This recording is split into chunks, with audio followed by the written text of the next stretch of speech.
ప్రతి సమస్యకు పరిష్కారం ఈగలై ఛానల్. నమస్కారం, ఈగలై ఛానల్కి స్వాగతం. ఏపీఎస్ఆర్టీసీ ఉద్యోగుల సమస్యల పరిష్కారానికై అవతరించిన Andhra Pradesh public transport department Jaibhim association ఉద్యోగుల సమస్యలను పరిష్కరించడంలో అంచెలంచెలుగా ముందుకు సాగుతోంది.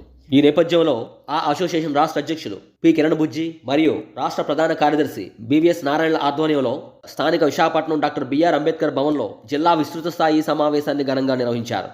కార్యక్రమానికి హాజరైన అధ్యక్ష కార్యదర్శులు తదితర నాయకులకు ఆ సంఘ సభ్యులు ఘన స్వాగతం పలికారు.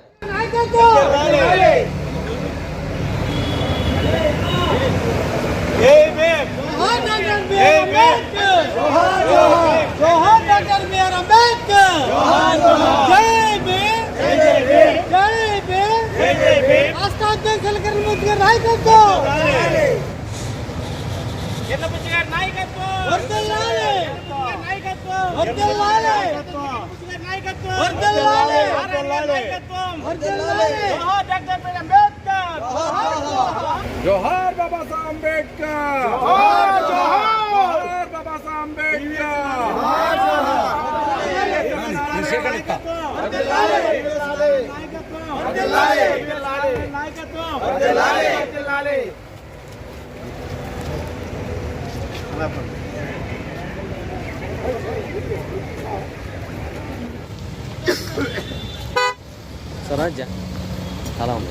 जोहार डॉक्टर बीआर अंबेडकर, जोहार doctor BR Ambedkar, SC ST employees association,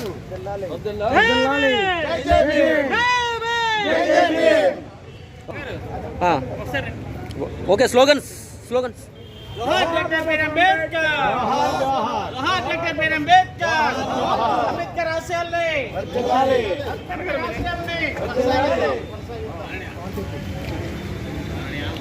ఈ సమావేశంలో అధ్యక్ష కార్యదర్శులతో పాటు రాష్ట్ర ఉపాధ్యక్షులు కేజీ నాయుడు, సహాయ కార్యదర్శి వై ప్రభాకర్ రావు, ప్రచార కార్యదర్శి ఎం జయరాజ్, జోనల్ కార్యదర్శి ఎల్ఈ రావు, అనకాపల్లి జిల్లా కార్యదర్శి కెఎన్ భూషణం, విజయనగరం జిల్లా కార్యదర్శి ఏఎస్ రావు మరియు జోన్ 1 విశాఖపట్నం, విజయనగరం, శ్రీకాకుళం, అనకాపల్లి, మన్యం జిల్లాల నాయకులు మరియు ఆ సంఘ సభ్యులు, వివిధ డిపోల నుండి ఉద్యోగస్తులు తదితరులు హాజరైనారు. సమావేశంలో విశాఖ జిల్లా అధ్యక్షులుగా ఈ కోటీశ్వరరావు, కార్యదర్శిగా Y Rambabu, Visakhapatnam main depot నుండి డిపో అధ్యక్షులుగా ఎన్ఎం రావు, డిపో కార్యదర్శిగా ఎన్ చిరంజీవి మరియు సింహాచలం డిపో అధ్యక్షులుగా పివి ప్రసాద్లను ఏకగ్రీవంగా ఎన్నుకున్నారు.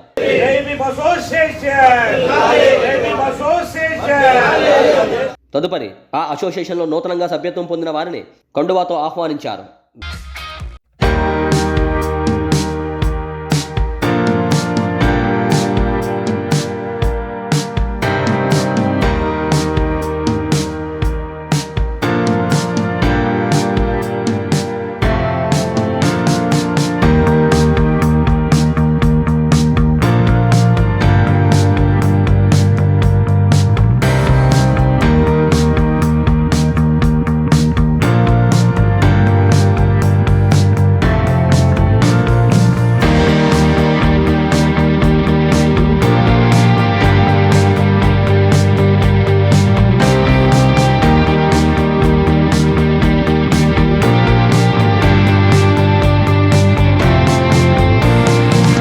ముందు మద్దిలపాలెం డిపోలో ఉద్యోగస్తుల సమస్యలను అడిగి తెలుసుకున్నారు. వారికి తమ అసోసియేషన్ అండగా ఉంటుందని భరోసా ఇచ్చారు.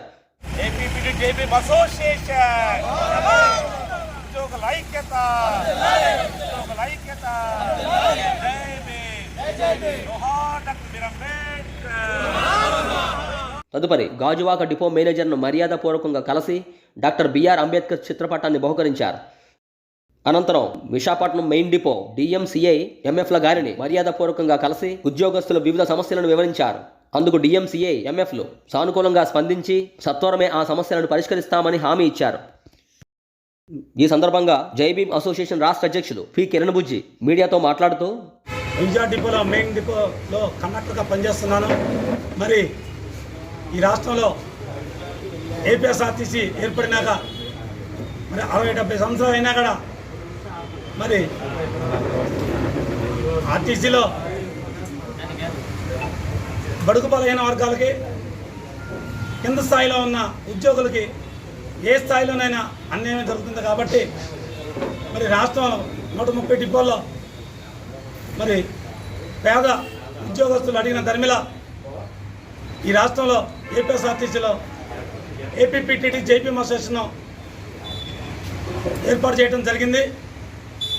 ఈ యొక్క అసోసియేషన్ యొక్క ముఖ్య ఉద్దేశం అంబేద్కర్ ఆశయాలను, ఆయన ఫలాలను ముందుకు తీసుకెళ్ళి అనేక స్థాయిలో కండక్టర్లు, డ్రైవర్లు కానీ, ఏడీసీ సూపర్వైజర్ స్థాయిలో, కింద స్థాయిలో ఉన్న వారిని మరి మోటివేషన్ చేసి మరి వాళ్ళని చైతన్యపరిచి డ్యూటీలు సక్రమంగా చేసుకుంటూ కుటుంబాలను పోషించుకొని మంచి స్థాయికి వెళ్ళాలనే ఉద్దేశంతో ఈ యొక్క ఏపీఎస్ఆర్టీసీలో ఈ జేపీఎం అసోసియేషన్ ఏర్పాటు చేయడం జరిగింది.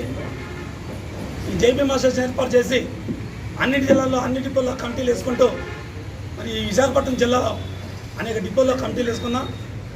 మరి ఈరోజు మెయిన్ డిపో వాల్తేరు డిపోలో కూడా కమిటీలు వేసి పరిచయ కార్యక్రమాలు చేసుకున్నాం. ఈ సందర్భంగా ఈ విశాఖపట్నంలో మరి ఈడీగా ప్రమోషన్ వచ్చిన అప్పలరాజు గారిని ప్రత్యేకంగా మేము అభినందిస్తున్నాం మా జేపీఎం అసోసియేషన్ తరఫున. మరి ఆయన పక్క విజయనగరం జిల్లాలో కూడా ఆరంభంగా చేశారు. ఎక్కడ ఆరంభంగా చేశారు?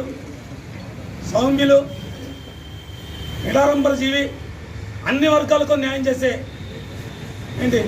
వ్యక్తిగా అందరికీ సుపరిచితులుగా ఉన్న అప్పలరాజు గారు ఈడీగా అవటం సంతోషం. మరి వారి యొక్క పరిపాలన కాలంలో అన్ని వర్గాలకి, ముఖ్యంగా మా బడుగు బలహీన వర్గాలకి న్యాయం చేస్తారని, అనేక సమస్యలు ఆఫీసులో కూరుకొని పోయినాయి కాబట్టి కేసుల విషయంలో కానీ, లీవుల విషయంలో కానీ, సర్వీసుల విషయంలో కానీ, మరి ఇంకా చార్ట్ బుకింగ్ కూడా అవకతవకలు కానీ సార్ దృష్టికి తీసుకెళ్ళి అన్ని డిపోల్లో అందరికీ న్యాయం చేస్తారని మేము తెలియజేసుకుంటూ, ఈ సందర్భంగా ఈ అంబేద్కర్ భవన్లో ఏర్పాటు చేసిన ఈ సమావేశానికి వచ్చిన మీడియా మిత్రులందరికీ మా యొక్క ధన్యవాదాలు తెలియజేసుకుంటాం. జై భీమ్, జై అంబేద్కర్. తదుపరి రాష్ట్ర ప్రధాన కార్యదర్శి బివిఎస్ నారాయణ మాట్లాడుతూ, జేబీఎం అసోసియేషన్ రాష్ట్ర ప్రధాన కార్యదర్శిగా నేను పనిచేస్తున్నాను. ఈరోజు ఏపీఎస్ఆర్టీసీ చరిత్రలోనే ఎస్సీ, ఎస్టీ, బీసీ, మైనారిటీ ఉద్యోగుల సంక్షేమం కోసం, అలాగే రాజ్యాధికారిగా ప్రధాన ఎజెండాగా ఏదైనా అసోసియేషన్ ఉందంటే అది జేబీఎం అసోసియేషన్ అనే ఈ సభాముఖంగా తెలియజేసుకుంటూ, అలాగే ఏపీఎస్ఆర్టీసీలో చాలామంది ఉద్యోగులు చాలా రకాల ఇబ్బందులు పడుతున్నారు. అవన్నీ కూడా మా దృష్టికి వచ్చిన పిమ్మట అంటే అనేక రకాల ఆర్టీసీలో కూడా కింద స్థాయి ఉద్యోగులు అయితేమి, సూపర్వైజర్ అయితేమి, డిపో స్థాయిలో కూడా డిపో అధికారులు కూడా చాలా యొక్క వివక్షత ఉన్నది. ఆ వివక్షతని మేము కూడా అరికట్టాలని, అంబేద్కర్ ఆశయాలని ముందుకు తీసుకెళ్లాలని, అందరికీ సమన్యాయం చేయాలని ప్రధాన ఎజెండాగా మేము ఈరోజు పనిచేస్తున్నాము. ఈరోజు ఆర్టీసీలో అయితే చాలా రకాల సమస్యలు అయితే ఉన్నాయి, చాలా రకాల ఇబ్బందులు యొక్క ఉద్యోగులు పడుతున్నారు. ఎందుకంటే క్రమశిక్షణ చర్యలు చాలా తీవ్రంగా ఉన్నాయి కాబట్టి మాకు 1/2019 సర్క్యులర్ యథావిధంగా అమలు చేయాలని ఈ సభకు మేము డిమాండ్ చేస్తున్నాం. అలాగే అనేక రకాల అలవన్సులు, ఈరోజు నైట్ అవుట్ అలవన్సులు అయితే చాలా ప్రభుత్వం అమలు చేయట్లేదు. అనేక రకాల అలవన్సులు కూడా మాకు రావాల్సి ఉంది. అలాగే పేరియస్ అయితేమి, ఎస్బిటి, ఎస్ఆర్బిఎస్ ఏరియస్ అయితే కూడా మాకు రావాలి. అలాగే ప్రమోషన్లు కూడా తక్షణమే ప్రభుత్వం చొరవ తీసుకొని ప్రభుత్వం ప్రమోషన్లు కూడా మాకు వెంటనే అమలు చేయాలని, అలాగే చాలా ఖాళీలు భర్తీలు ఉన్నాయి కింద స్థాయి నుంచి పై స్థాయి దాకా. కండక్టర్ డ్రైవర్లు అయితే ముఖ్యంగా శ్రామికులు, ఉద్యోగస్తులు చాలా పనిభారం ఎక్కువైంది కాబట్టి ప్రభుత్వం చొరవ తీసుకొని తక్షణమే సరిపడే ఉద్యోగులను భర్తీ చేయాలని సభాముఖంగా మేము ప్రభుత్వాన్ని మేము వేడుకుంటున్నాము. అలాగే ఈహెచ్ఎస్ విధానంలో మాకు చాలా ఇబ్బందులు ఉన్నాయి. అనేక రకాల చాలామంది ఉద్యోగులు అయితే ఈహెచ్ఎస్ ద్వారా వెళ్ళి ప్రాణాలు కోల్పోయిన సందర్భం చాలా ఉన్నాయి కాబట్టి అన్ని హాస్పిటల్లో అన్ని రకాల వ్యాధులకు కూడా ఈహెచ్ఎస్ పనికొచ్చే విధంగా ప్రభుత్వం చొరవ తీసుకొని తక్షణమే గౌరవ ముఖ్యమంత్రి గారు, గౌరవ రవాణా శాఖ మంత్రి గారు కూడా ప్రభుత్వం దృష్టికి తీసుకువెళ్ళి అందరూ కూడా తక్షణమే కూడా, ఎందుకంటే ఈరోజు ఆర్టీసీ ఉద్యోగులు అయితే రోడ్డు మీద ఉద్యోగం, అనేక రకాల దీర్ఘకాల వ్యాధులతో బాధపడుతున్నాం, చాలా ఇబ్బందులు అవుతున్నాం. అందరికీ బీపీ, షుగర్లు, చాలా ఇబ్బందులు, కిడ్నీ వ్యవస్థలు, చాలా రకాల ఇబ్బందులు ఉన్నాయి కాబట్టి ఈహెచ్ఎస్ అనేది మాకు చాలా అవసరం. కాబట్టి అన్ని రకాల వ్యాధులు కూడా మమ్మల్ని స్పెషల్ కేటగిరీలోనే మమ్మల్ని పెట్టి ఎంతైనా మాకు వైద్యం అన్లిమిటెడ్గా ఎన్ని లక్షల ఖర్చు అయిన విధంగా మాకు వైద్యాన్ని చేకూర్చాలని మేము గౌరవ ప్రభుత్వానికి సమూహంగా తెలియజేసుకుంటూ, ఇంకా ఈరోజు గౌరవ ఈడీగా ఇక్కడ అపాయింట్ అయిన అప్పలరాజు గారి అయితే చాలా స్వామ్యులు, అంబేద్కర్ వాది, చాలా మంచి మనిషి, చాలా అనుభవం ఉన్న మనిషి కాబట్టి అయినా కూడా చాలా డిపోలో చాలా జిల్లాలో అయితే వివక్షిస్తుంది. చిన్న చిన్న యూనియన్లు కూడా బతకకుండా అగ్రకుల కులాలు వాళ్ళని తొక్కడం, వాళ్ళు భయపడడం చేస్తున్నారు. కాబట్టి గౌరవ ఈడీ గారు అందరికీ ఒకే న్యాయం వచ్చేటట్టు, అన్ని అసోసియేషన్లో కూడా సమన్యాయం వచ్చేటట్టు మీరు తక్షణమే చొరవ చూపాలని, ఈ విధంగా మీరు ఈడీగా వచ్చినందుకు కూడా మా జై భీమ్ అసోసియేషన్ తరఫున ప్రత్యేకమైన మీకు ధన్యవాదాలు తెలుపుకుంటూ చేస్తున్నాం. కాబట్టి మేము అందరం కూడా ముందుకు వెళ్ళి ఈ యొక్క సమస్యల మీద కొత్త కమిటీలు వేసాము. ఈరోజు విశాఖ డిపోలో, మెయిన్ డిపోలో అధ్యక్షులు ఎన్నుకున్నాము. అలాగే కొత్తగా విశాఖ జిల్లా నూతన అధ్యక్షులుగా ఎన్నుకోవడం. కాబట్టి ఈ యొక్క కొరకు ముందుకు వెళ్ళి అంబేద్కర్ ఆశయాలకి మేము అందరూ కూడా వెళ్ళి ముందుకెళ్ళి చేస్తామని సభముగా తెలియజేసుకుంటూ, అలాగే ఇక్కడ ఇచ్చిన వివిధ జిల్లా కమిటీ నాయకులకి, జోన్ల కమిటీ నాయకులకి, రాష్ట్ర కమిటీ నాయకులకి, అలాగే మీడియా ప్రతినిధులకు మా జై భీమ్ అసోసియేషన్ రాష్ట్ర కమిటీ తరఫున ప్రత్యేక ధన్యవాదాలు తెలుపుకుంటున్నాను. జై భీమ్, జై జై భీమ్.